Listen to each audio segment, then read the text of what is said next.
Selamat datang di diskusi mendalam. Hari ini kita akan mengupas ya respon tegas pemerintah terhadap maraknya impor pakaian bekas ilegal atau yang sering kita dengar balpres. Isu ini jadi hangat lagi setelah pernyataan keras dari Menteri Keuangan Pak Purbaya Yudisadewa. Betul. Dan fokus kita kali ini kan lebih ke soal ancaman sanksi berat yang diwacanakan itu. Jadi nggak cuma pemusnahan barang atau denda biasa, tapi sampai pidana penjara. Bahkan ada wacana blacklist seumur hidup bagi importir ilegal. Ini paket sanksi yang serius sekali kelihatannya. Pertanyaan intinya jadi jelas ya, apakah langkah penindakan yang bisa dibilang sangat keras ini, itu merupakan pendekatan yang proporsional.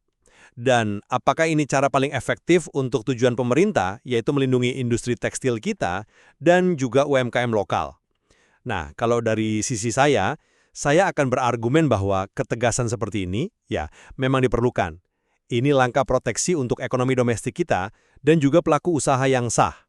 Sementara saya mungkin akan lebih menyoroti potensi dampak lain ya, dan mempertanyakan apakah level ketegasan sanksi ini, terutama beberapa unsurnya, itu benar-benar proporsional dan merupakan solusi yang paling tepat sasaran untuk akar masalahnya. Oke, jadi saya pribadi mendukung langkah tegas yang disuarakan Menteri Keuangan Purbaya, ancaman pidana, potensi denda besar, pemusnahan barang sitaan, dan wacana blacklist umur hidup itu sinyal yang sangat kuat. Menunjukkan bahwa pemerintah sekarang ya tidak lagi main-mainlah dalam memberantas praktik ilegal ini. Praktik yang jelas-jelas merugikan perekonomian nasional kita. Kita nggak bisa terus-terusan membiarkan pasar domestik kita digerus oleh produk impor ilegal yang mengancam keberlangsungan industri tekstil nasional kita dan juga UMKM lokal yang sudah beroperasi sesuai aturan. Nah, seperti yang ditegaskan beliau, tujuan utamanya kan memang melindungi sektor-sektor vital ini. Mereka ini tulang punggung penyerapan tenaga kerja, kontributor penting juga buat PDB. Impor ilegal pakaian bekas ini jelas menciptakan distorsi pasar yang serius, persaingan jadi nggak adil buat produk lokal. Makanya, ketegasan ini menurut saya mutlak diperlukan untuk menciptakan efek jera yang maksimal. Biar praktek ini nggak terus berlanjut dan merusak struktur industri kita. Rencana pemerintah untuk memperkuat landasan hukum dengan aturan baru soal denda, ini melengkapi instrumen hukum yang sudah ada seperti pemusnahan dan penjara ya. Ini menunjukkan keseriusan. Jadi, ini bukan cuma soal menghukum, tapi langkah strategis demi menjaga kedaulatan ekonomi dan memastikan adanya level playing field yang adil bagi produsen dalam negeri. Saya paham sekali urgensi melindungi industri dalam negeri. Niat itu fundamental ya. Tapi saya melihat persoalan ini dari sudut pandang yang mungkin perlu kehati-hatian lebih. Begini, skala ancaman hukumannya kombinasi antara pidana penjara, denda yang kemungkinan besar signifikan, pemusnahan aset bisnis, plus ditambah lagi momok blacklist seumur hidup dari kegiatan impor, ini kan memunculkan pertanyaan serius soal proporsionalitas. Apakah akumulasi sanksi yang sebegitu beratnya, yang praktis bisa mematikan pelaku usaha secara permanen di sektor ini, itu benar-benar sepadan dengan jenis pelanggarannya?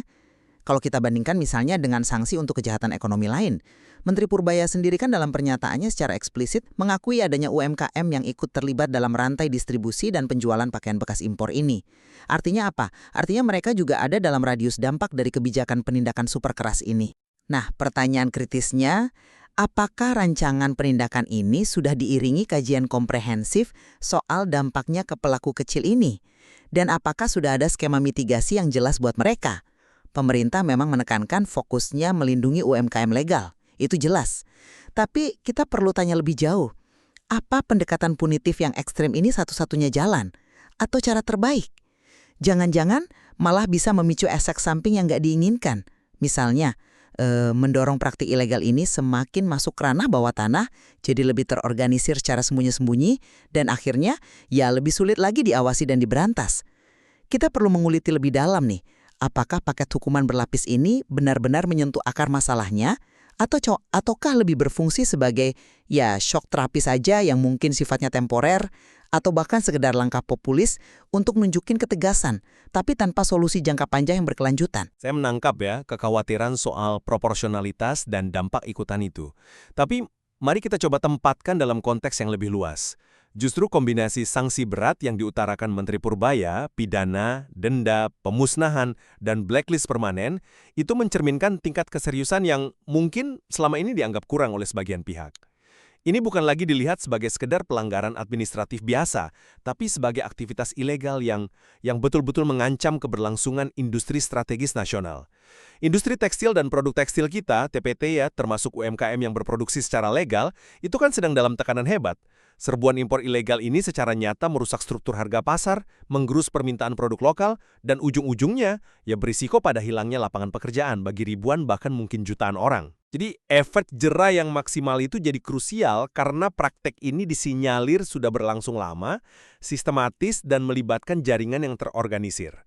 Sanksi yang ada saat ini, pemusnahan barang, dan ancaman pidana, mungkin ya terbukti belum cukup efektif untuk menghentikan pemain-pemain utama di baliknya. Kenapa? Mungkin karena keuntungan yang didapat masih jauh lebih besar daripada risiko hukumannya.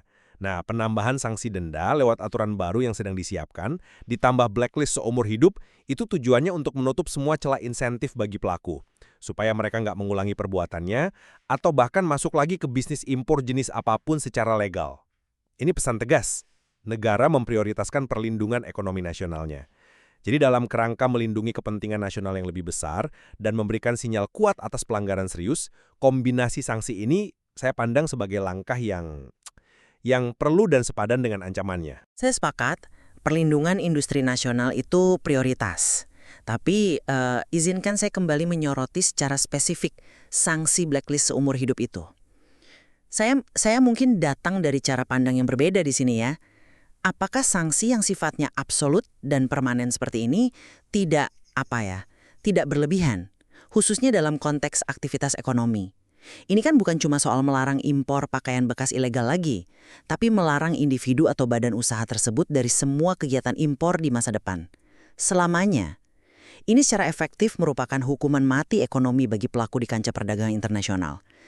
Gimana dampaknya bagi individu tersebut, keluarganya, atau bahkan karyawan yang mungkin nggak terlibat langsung?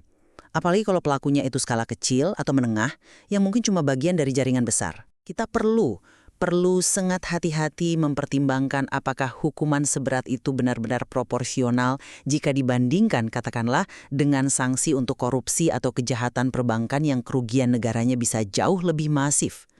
Ada risiko inheren sanksi ini menjadi disproporsional, lebih jauh lagi dari perspektif katakanlah keadilan restoratif atau rehabilitasi, blacklist seumur hidup ini menutup pintu rapat-rapat. Apakah kita benar-benar yakin tidak ada ruang sama sekali untuk perbaikan, kesempatan kedua, atau reintegrasi ekonomi setelah seseorang menjalani hukuman pidana dan membayar denda yang mungkin sudah sangat berat?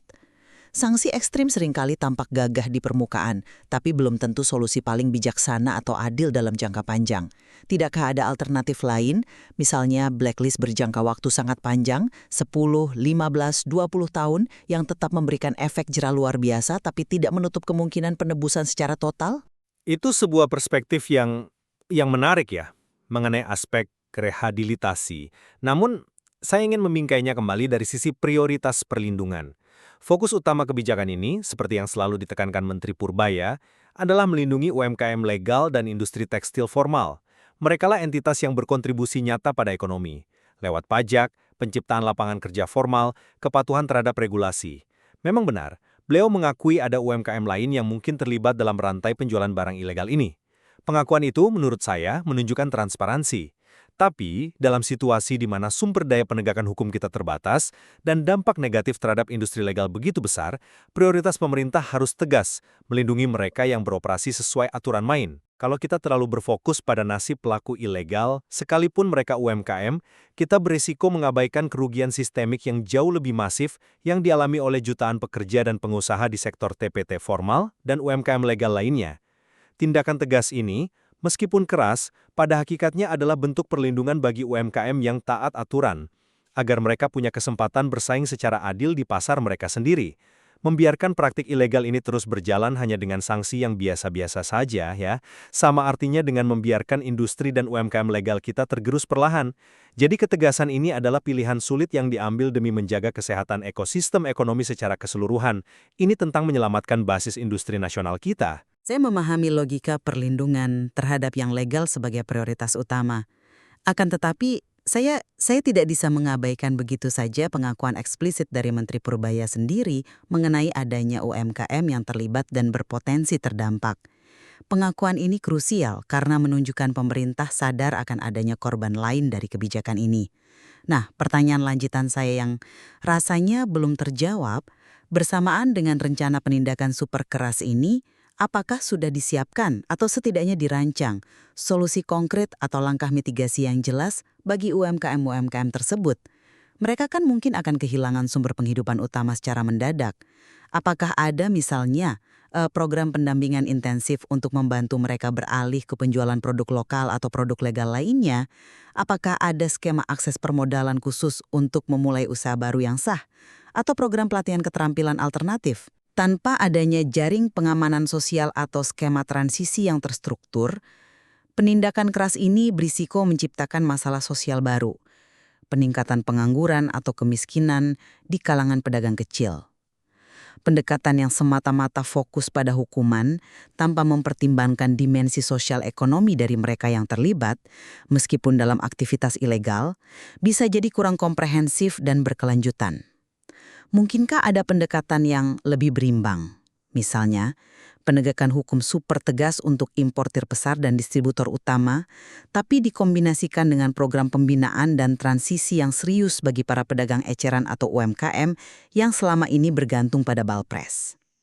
Ini bukan soal memaafkan ilegalitas ya, tapi mencari solusi yang lebih manusiawi dan mungkin lebih efektif dalam jangka panjang untuk mengubah perilaku ekonomi mereka. Nah, menyambung soal efektivitas yang Anda singgung tadi, saya justru berpendapat bahwa penambahan sanksi denda yang signifikan, seperti yang direncanakan Menteri Purbaya melalui aturan baru itu, akan secara krusial meningkatkan daya gentar kebijakan ini secara keseluruhan. Selama ini, mungkin para importir ilegal besar itu hanya mengkalkulasi resiko pemusnahan barang yang bisa dianggap kerugian insidental dan hukuman penjara yang mungkin bisa dinegosiasikan atau dijalani dengan ringan.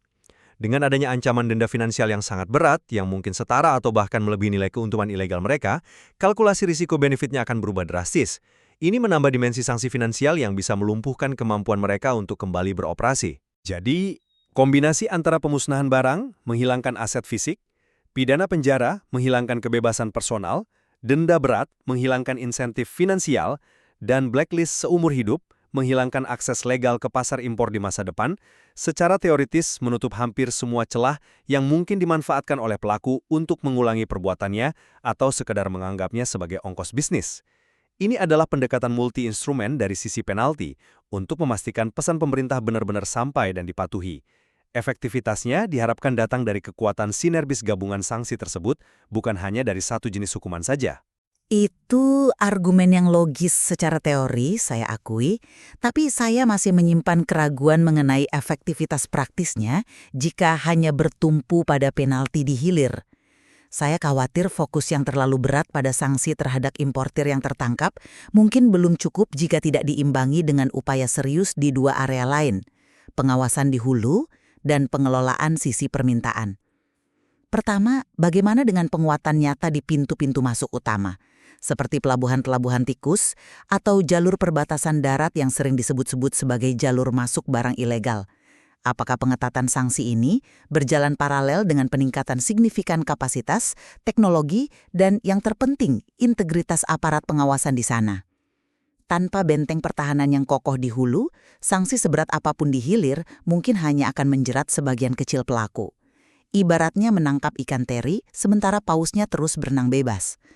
Kedua, bagaimana dengan faktor permintaan pasar? Selama masih ada segmen konsumen yang besar, yang mencari pakaian bekas impor karena alasan harga yang jauh lebih murah, model yang unik, atau bahkan persepsi kualitas tertentu, akan selalu ada insentif ekonomi yang kuat bagi pihak-pihak tertentu untuk mencari jalan memasoknya, sekalipun ilegal dan beresiko tinggi. Pertanyaannya, apakah sanksi yang sangat keras ini benar-benar akan mampu menghentikan total aliran impor ilegal?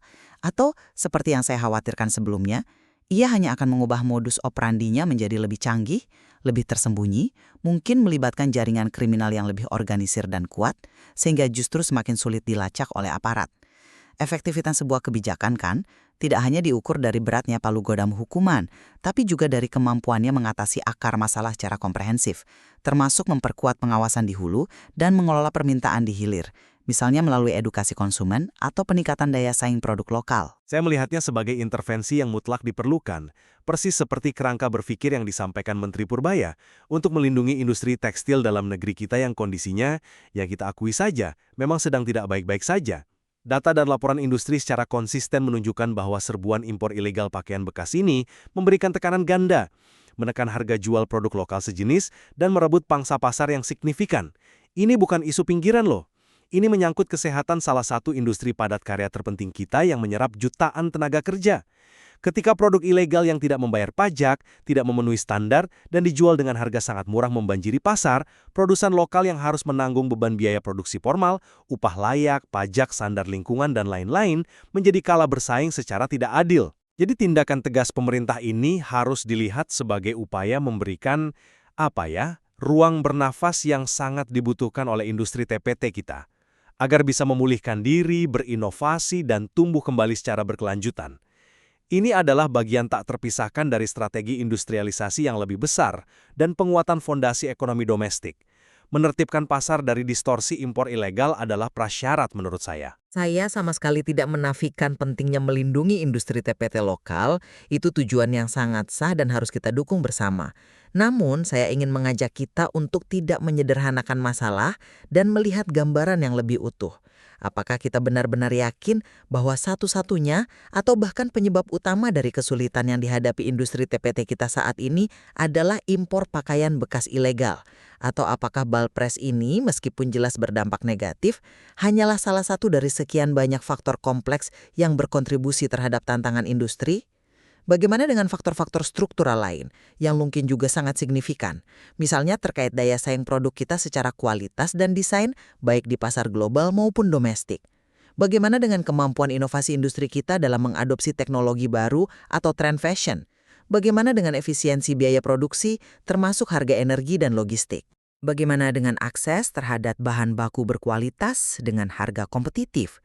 Dan jangan lupakan persaingan dengan produk tekstil baru dari negara lain, seperti Tiongkok, Vietnam, Bangladesh, yang mungkin juga masuk dalam volume besar, baik secara legal maupun semi-legal atau ilegal, dengan harga yang sangat kompetitif. Penting bagi kita untuk tidak terjebak dalam narasi tunggal dan menjadikan isu Balpres ini sebagai kambing hitam utama atas semua persoalan struktural industri TPT. Kalau kita hanya berfokus menggebuk Balpres dengan sanksi super keras, tanpa secara simultan dan serius membenahi masalah-masalah fundamental lainnya, seperti daya saing, inovasi, dan efisiensi, saya khawatir upaya ini tidak akan memberikan hasil optimal dalam jangka panjang untuk revitalisasi industri TPT secara keseluruhan. Kebijakan yang truly efektif haruslah komprehensif, menyentuh berbagai akar masalah secara terpadu, tidak hanya fokus pada satu gejala saja, gitu. Ya, diskusi kita hari ini dengan jelas menyoroti sikap pemerintah yang sangat tegas ya, sebagaimana diarahkan oleh Menteri Keuangan Purbaya dalam menghadapi impor pakaian bekas ilegal. Argumen dasarnya, saya rasa, cukup kokoh, melindungi industri tekstil nasional dan UMKM legal yang menjadi fondasi penting ekonomi kita. Penggunaan instrumen hukum yang keras, termasuk ancaman pidana, denda berat, pemusnahan, hingga wacana blacklist seumur hidup itu, dipandang sebagai langkah yang diperlukan untuk memberikan efek jera maksimal dan menjaga kedaulatan ekonomi. Ini ya, bisa dibilang pertaruhan demi melindungi basis produksi dalam negeri. Di sisi lain, perbincangan kita juga menggali pertanyaan-pertanyaan fundamental mengenai proporsionalitas dari akumulasi sanksi yang terbilang ekstrim tersebut. Khususnya dampak permanen dari blacklist seumur hidup itu tadi. Kita juga menyoroti kebutuhan mendesak untuk memikirkan dampak dan yang lebih penting, solusi bagi UMKM yang mungkin terlibat dalam rantai pasok ini. Sebagaimana diakui sendiri oleh pemerintah. Lebih jauh lagi kita mempertanyakan efektivitas jangka panjang dari pendekatan yang sangat berfokus pada aspek punitif ini jika tidak diimbangi dengan penguatan pengawasan di hulu dan pemahaman mendalam mengenai faktor-faktor lain yang mempengaruhi baik sisi permintaan Balpres maupun kesehatan industri tekstil secara keseluruhan. Tentu saja, perbedaan penekanan dalam pandangan kita ini menggarisbawahi kompleksitas isu impor pakaian bekas ilegal. Ini bukan sekedar persoalan hukum dan ketertiban semata, melainkan sebuah simpul masalah yang saling terkait erat dengan dimensi ekonomi, sosial, persaingan usaha, nasib jutaan pekerja, dan arah kebijakan industri nasional kita. Setiap keputusan kebijakan di area ini pasti membawa konsekuensi berlapis yang perlu ditimbang secara cermat. Betul sekali. Mempertimbangkan berbagai sudut pandang seperti yang telah kita diskusikan hari ini menjadi sangat penting untuk memahami isu ini secara lebih holistik. Analisis terhadap pernyataan Menteri Purbaya dan implikasi kebijakan yang diwacanakan ini membuka ruang untuk refleksi yang lebih mendalam mengenai keseimbangan antara ketegasan, keadilan, dan efektivitas solusi jangka panjang. Tentu masih banyak aspek lain dari kebijakan ini dan dampaknya yang bisa terus digali dari perkembangan selanjutnya. Terima kasih telah bergabung dalam diskusi mendalam. Download Tribun X sekarang. Menghadirkan lokal menjadi Indonesia.